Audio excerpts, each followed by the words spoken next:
আসসালামু আলাইকুম। প্রিয় বন্ধুগণ, সবাই কেমন আছেন?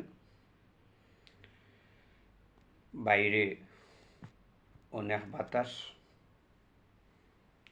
ঘরের ভিতরে ঢুকলে বাতাস লাগে না, কম লাগে, ঠান্ডা কম লাগে, হালকা গরমও লাগে এবং শেষাইতে আবার অনেক প্রচণ্ড ঠান্ডা লাগে।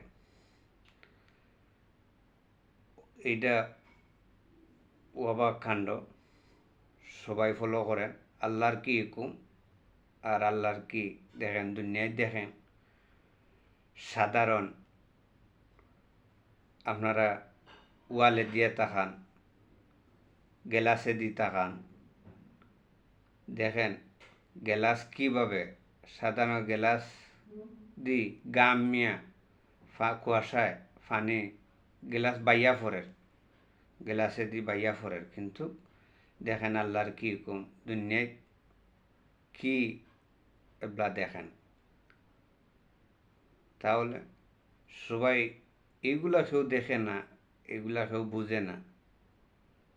আর সবাই তো বুঝে দুনিয়ায় আইসি এদিন যাইমু, এদিন যাইমু কি তো দুনিয়ায় কেউ থাকতাম না, এটাও বুঝে। দুনিয়ায় যাইবা কি তো ঠিক আছে, আর আইলা তো ঠিক আছে সবাই, কিন্তু আইয়া কি করছেন, আমল নামা কি করছেন?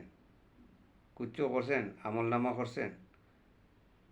খালি তো আছেও কুবুদ্ধি, কুশয়তানি, কীভাবে কীরকম করা লাগে, কীভাবে এইরকম তো আছেন, কিন্তু একটাবার কেউ চিন্তা করছেন? একটাবার অন্ধকারের ভিতরে তাকিয়া দেখছেন কি লাগে, কীরকম লাগে, কীরকম লাগে দেখছেন?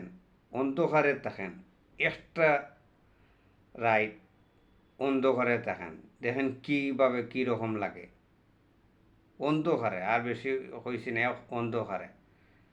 আর এই অন্ধকারের মাঝে যদি ফাঁস নামাজ পড়েন রাত্রে, আপনার গুনাহ মাফ সবটা সফল হবে। এই আমলটা কোন সময় দুনিয়ায় ছাড়িয়ে চলে যাবেন, এই আমলটা থাকবে, এই আমলটা সাক্ষী দেবে। এই হিসাবে কেয়ারফুল থাকবেন, এই হিসাবে নমাজ পড়বেন, ফাঁস নমাজ পড়ার চেষ্টা করেন। নমাজ পড়লে নমাজের কি উপহার আপনারা ফল পাইবেন। আর এমনি তো দেখাও, আপনারা তো বললাম গেলাস, সাধারণ গেলাস কুয়াশা ভিজিয়া, গেলাস গামিয়া, আবার গেলাস জুইয়া,